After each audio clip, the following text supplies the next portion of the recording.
Good evening, cybersecurity and cryptocurrency fans. You're listening to the Cybersecurity and Cryptocurrency Podcast. Today is Monday, October the 15th of 2018. The year's flying by, and before you know it, it's going to be Christmas time. But Halloween's right around the corner, and just keeps going faster and faster every day, it seems like. But we got some interesting topics today. The plots are thickening on a lot of various subjects that we've touched on previously.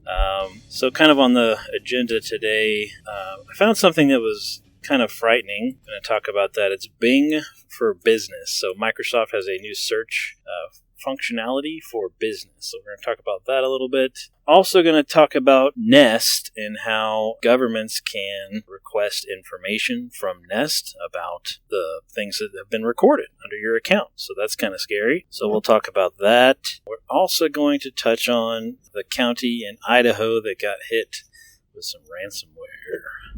Let's see what else we have here for crypto news. We're going to talk about some of the Bitcoin price jumps that happened over the last couple of days, Tether, and also talking about crypto mining and some new rules that some states are trying to implement for businesses that do crypto mining. Also going to touch on a guy named Dr. Doom and what he thinks about altcoins in general and Ethereum. And last but not least, I think probably the coolest topic on here today, Microsoft is coming out with their own blockchain identification system. So, got a lot to get to, so we'll go ahead and kick things off here. We'll start with the Bing for Business topic in cybersecurity. And I'm kind of frightened at what I'm seeing with this product. You can go to bing.com/business/explore to look at it. But essentially, it's a database of everything in your business, including files, including people and resources. Everything is now searchable. And the reason I don't like this is because talk about a treasure trove if somebody gets it. And a few weeks ago, I reported on a website called theofficialboard.com that lists names and titles of various people at all kinds of different companies and how this information is just publicly available. So the Microsoft Bing search is not going to be publicly available, thankfully. However,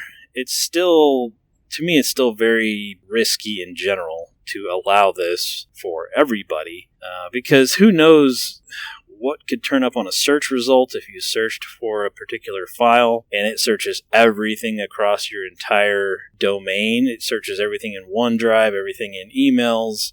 So there's a lot of compliance-related issues I could see there, a lot of sensitivity-related issues, and permissions better be perfect in your environment or else somebody will search for something and find something they're not supposed to be looking at. So there's a lot of scary things here with this Bing search for business. So I'm not a huge fan of it. I understand what Microsoft is trying to do, but I think we have enough ways to search for files. We have enough ways to search for people. I'm not real sure how this solves any business problems, but maybe that's just me and maybe it's just my opinion, but it seems like it's an unnecessary product that Microsoft is trying to push here lately. It does tie in with Office 365, so that's kind of what it's tied into, but regardless, I don't see the point of it at this juncture. Maybe down the road there will be more of a business case for something like this, but to me it just spells trouble when an attacker takes over someone's account. You get a business email compromise on someone's Office 365 account, and then boom, they've got access to this Bing search for business, and they can find anything and everything that they want about your business. Files, emails, everything. So that to me is the really scary part of something like this, of a tool like this. But I understand what Microsoft's trying to do. I really do, but yikes.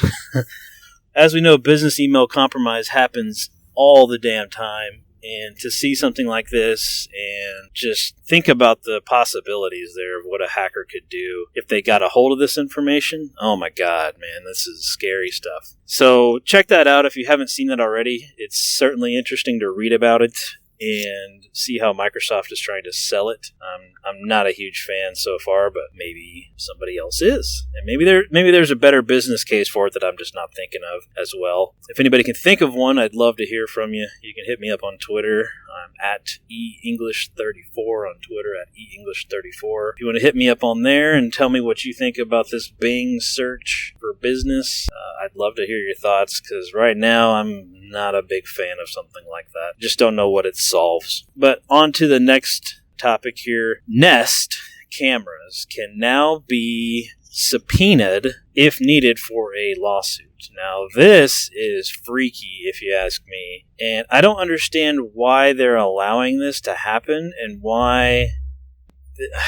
I don't know. I guess I just don't understand the why of all of this and how this is legal to be able to subpoena somebody's cameras on their personal property. Essentially, they're saying that because it's stored in Google's cloud, that they can subpoena the information and yada, yada, yada. To me, that's just not okay. I don't understand how that's legal, but I'm also not an attorney. I'm not a lawyer, and I don't plan to be one or claim to be one. But man, it makes you rethink wanting to get some Nest cameras for your house, or at least it should make you think twice about it, especially if you're doing something illegal that you shouldn't be. If you're not, then you probably don't care too much, but it's certainly scary to think about that somebody can subpoena that information directly from Google and completely go around the end user of that product, and they can go straight to Google and get that information from Google directly. So that's the part about that I don't like. So one more reason not to store your recorded videos in the cloud, right? There you go. There's another great reason not to do that. Store them on site, I guess. I'm not even sure if Nest has that capability. I don't think it does, but maybe they'll build that in future versions of the software. But I think this is similar to, I'm also assuming that they can do this with Google Home or Amazon Alexa. Matter of fact, I think that they can. I've certainly seen some topics about it. I don't remember all the details right now, but I think it falls right in line with getting, subpoenaing your Alexa devices directly from Amazon, or if you have a Google Home, doing that subpoena directly to Google. So very scary stuff. It also makes you think twice about what the Nest Cam is recording audio-wise, because it does do audio as well, so if it's recording video and audio, what might you say that would get you in trouble with the law? Or if you have this on in your house and you tell your wife what your password is to your bank account, and somebody hacks into your Nest account and watches these videos and listens to it and hears you saying what your password is for your bank account, that could also be dangerous. So there's a lot of what ifs there, but again, that's why two-factor is good on everything that you do, especially if it's privacy related in any way, shape, or form. Turn on that two-factor, but it can still be subpoenaed now from an attorney. They have to go directly to Google, but really makes you think twice about using those products now. But we all want to be safe. We all want to feel safe at home. We all want to have surveillance in case we need it at home. But all the what ifs there. The smart speakers apparently are also recording all the time, or listening, as they say, all the time. They may not be technically recording. However, those devices can still be subpoenaed as well, and that could be kind of scary too. So makes you really think twice. And if you go ask your Alexa device if it's working with the CIA, typically you get no response. It's kind of funny. Funny and not funny all at the same time. But anyway, I'll post a link to that article if you want to check that out. Very scary stuff there for anybody that owns a Nest Cam. I'm guessing this will also be possible with any other of those cloud-based camera systems as well. So if you use any of those, I use Arlo, Netgear Arlo at my house, and this kind of stuff really makes me think twice. I'm still probably going to use it though, because makes us feel safer at home, but definitely scary stuff. Obviously, it could help you in a case, too, now that I think about it. If you're trying to prove somebody did something or said something, it could help you win a case as well. So, anyway, the next one was about the city in Idaho. I believe it was, or the county in Idaho. Madison County in Idaho got hit with some really nasty ransomware, and it encrypted all their stuff, of course. And we're seeing more and more and more of this happening to local communities, to local government agencies and whatnot, and counties and police departments and all kinds of other stuff. So it's still out there, and it's still running rampant, ransomware being the biggest issue there. Really scary to see that happening, though, still. And even though it's still happening, people aren't putting enough protections in place to help try to prevent this stuff. To me, that's where the biggest disconnect is. Why are we not at least trying to prevent this as best we can, rather than waiting until the inevitable happens? But, maybe this county in Idaho doesn't have the IT security staff that they need, or maybe they don't have the budget. So there's a lot of what ifs there, but certainly sad to see that's continuing to happen. But anyway, we'll jump right over to cryptocurrency news. I think there was much more newsworthy stuff in crypto today. The price of Tether, which is one of the stable coins, it hit a all-time low. And Bitcoin, you actually saw a price jump in Bitcoin this morning. It has since gone back down. It's floating right around 6250-ish. Bitcoin is, and we dipped all the way down to 6,000 something. We were up at about 6,700. So it took a pretty big hit, lost about $500 or $600. Then it made a huge jump this morning. It was back up to 7,600. Now it's back down to 7,200 again right now. So interesting to see that price fluctuation. They're saying it's tied to the news about Tether and how Binance was going to delist Tether. It was just a rumor, though, apparently. Binance did not actually delist Tether, but there was some speculation that they were going to. There was also some news about Tether being not being backed by the U.S. dollar or by any currency, fiat currency, like it's supposed to be, like every stable coin is supposed to be. So people were starting to pull their money out of that, plus the news about Binance about to delist it, even though it was fake news. Freaked everybody out. They sold off all their Tether, and that's why you saw the price increase again in Bitcoin back up to where it was this morning. But it did dip again, so I'm not sure what caused this latest dip in the Bitcoin stuff, but pretty interesting to see how that all plays out. Some other stuff here about crypto mining. If you do any sort of crypto mining, and you live anywhere near Pittsburgh, I believe it is, they're going to start rolling out tougher rules and restrictions and whatnot on electricity and prices for electricity if you're doing this kind of stuff, whether it's at a home or even for a for-profit business. They're going to start rolling out some price gouging, essentially, I think it's primarily to de-incentivize people to stop mining, essentially, because it'll be no longer profitable, which it's already there. It's already no longer profitable. But this just further, I think it takes it to the next level, and people are probably just going to shut off their gear and move on, especially if you're running it as a business and that your business model is to mine for crypto, which, by the way, I don't know how that's even working anymore with the price of Ethereum being where it's at right now and all the other altcoins that are not worth very much anymore. Now, last year, this would have been awesome to do, but this year, not so much. So if you live in Pittsburgh, watch out for that. They're going to start sanctioning people and price gouging you just because you're mining for crypto. Isn't that great? Yeah, thanks, Pittsburgh. So I'll post the article as well for that, so you guys can check that out. The other stuff here about Dr. Doom. This is a guy he's one of the, figureheads of crypto, similar to like the Winklevoss twins, but this guy's always got a pretty heavy-handed opinion about everything. Essentially, the gist of the entire story was that he said that all of the altcoins, basically anything other than Bitcoin, is worth absolutely zero, and that Ethereum was a scam. I thought that was pretty funny.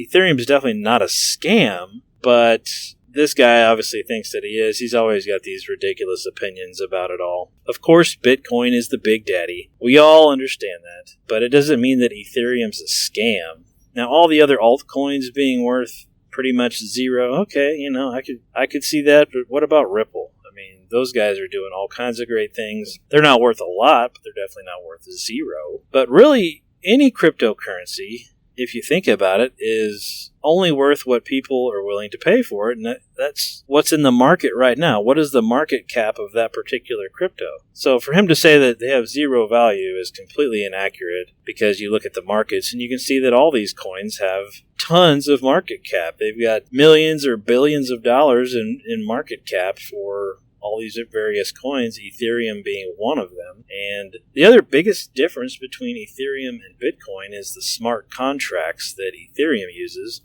Bitcoin does not use that. And that was the whole premise of Ethereum. So to say that it's a scam is kind of crazy and ridiculous, and maybe he's just trying to make news headlines, which he did a great job in that, but definitely not true in my opinion, at least. I don't understand why he would come out and say that.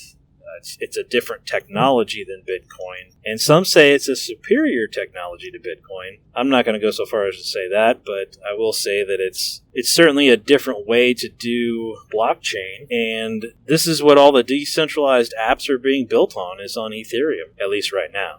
As I reported last week, they're going to start doing some ICOs and building on top of blockchain coming up. But we're still a few years away, but Ethereum has been the foundation for a lot of other great cryptocurrencies, EOS being one of them. That was one of the most successful. That's just one I can think of off the top of my head, but there's so many that are built on the Ethereum blockchain, and to say that, it's just a scam is quite ridiculous, but that's just my opinion, of course, but certainly interesting to see what that guy has to say, because he's one of the big wigs, I guess, of crypto. So finally, the last thing I wanted to touch on today was about Microsoft and their blockchain-based ID system. And I thought this was cool. There's been other people that have said they're going to do this. Microsoft is coming out and saying, we're going to do this, and it's going to be decentralized, just like it should be. And essentially all of your private information, all your PII, will be stored in this identity system. And there will be what they call like a wallet type app on your phone where you can allow specific entities to gain access to that information, and you control who has access to that information through this little app, which I think is great for privacy concerns, only allowing specific companies to see your data, to see your personal information, and to be able to know that these are the only companies that can see it.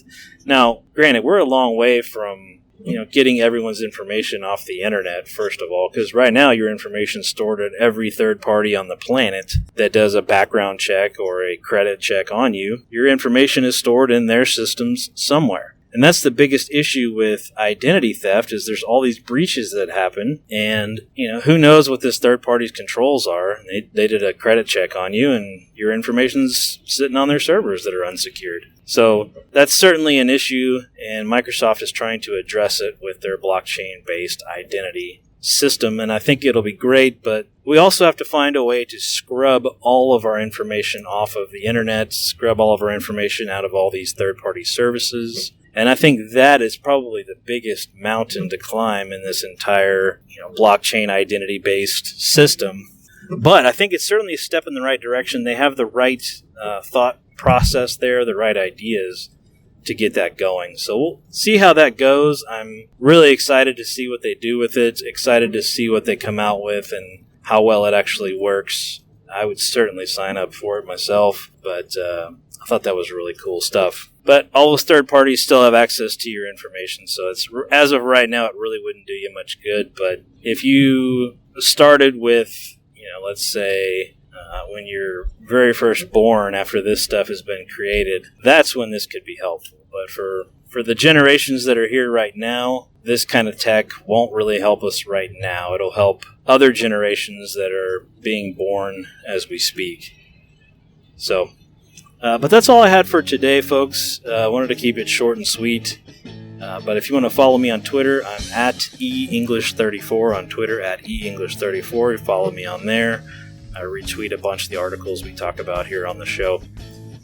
All right, y'all. I appreciate everybody listening, and we'll talk again soon.